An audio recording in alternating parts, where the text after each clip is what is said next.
This has been a year of extraordinary accomplishment for the Trump administration. This president hasn't even been in office for a year. And look at all the things that he's been able to get done. This is a big day for America. This is America's comeback. He's got one of the best records of conservative accomplishment in his first 11 months in office of any president in American history, including, quite frankly, Ronald Reagan.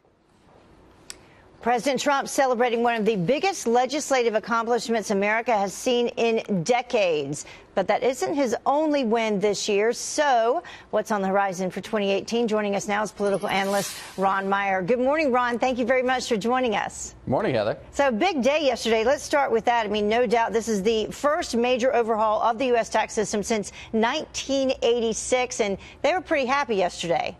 Yeah, and they should be. Here's the thing. Most Americans don't really understand how good this will be for them because the media has convinced them that everybody in the middle class is getting a tax increase. But if they go even to the New York Times website or the Washington Post website, places that are no friend of the Trump administration or Republicans in general, use their calculators. See if you're getting a tax cut. The truth is, even in high-tax states and high-tax areas like where I live in Northern Virginia, the vast majority, more than 90% of the people, are going to see tax cuts. And so go do the math, do your own homework on, and people are going to realize they're getting money in their pocket. We're already seeing companies like AT&T and Boeing saying they're reinvesting in their workers and in capital. It's great news. I know. And a lot of the Democrats, their talking points are coming from what they think is going to happen down the road in 2027. And they will be partly responsible if they don't vote to continue the tax cuts at that point in time, the individual rates. If Democrats run on this in 2018, they will lose the biggest opportunity they've had. This is a great issue for Republicans. Yeah, and it's coming at the same time that the economy is booming. I mean, what, 2.2 million jobs created, a 3.3% GDP growth.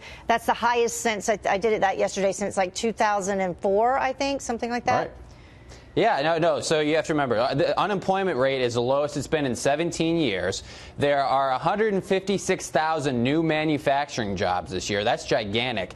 There's $6 trillion of new value in the economy. The Dow Jones Industrial Average is up more than 5,000 points. So we're seeing an economic boom in this first year. If Americans ask themselves, are they better off than they were 1 year ago? The answer is unequivocally yes in almost all circumstances, whether you're in rural America, the Rust Belt, you're into the suburbs, you're downtown. We're seeing a rejuvenation in the American economy. Yeah, and it's not just the economy. In terms of foreign policy, a story that just isn't getting the coverage that it deserves is crushing ISIS overseas as well.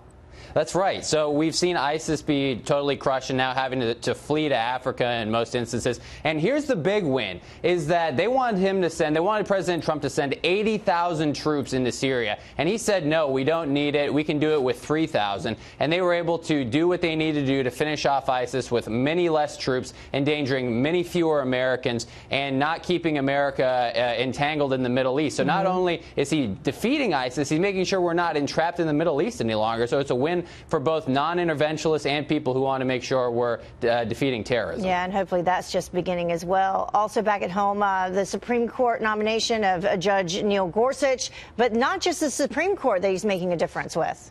That's right. Yeah, he's gotten a number of circuit court judges done, more circuit court judges than any president in their first year in American history. And so he's definitely getting his agenda done. And certainly, you know, Senator McConnell, who's taken a lot of flack over the years for not being a great communicator and for not always being the most conservative person, has definitely been a big help there. Yeah, and bringing a lot of people home, Americans who have been detained overseas, even though one of their parents wasn't too grateful for that. Yeah, that's right. Yeah, LeVar Ball wasn't too happy, but he did bring those UCLA players home. He's brought in CIA officials back. He's brought in a number of Americans back. And that story just hasn't been told, that he's actually been a good negotiator getting people back home, and that our State Department and Rex Tillerson, who some people think that Tillerson and Trump don't get along, but they have been able to work together incredibly on getting people back from overseas who have been imprisoned and detained in places that aren't particularly friendly to us. Can you imagine if the mainstream media was actually talking about all of these positive things, what a difference everything would be right now?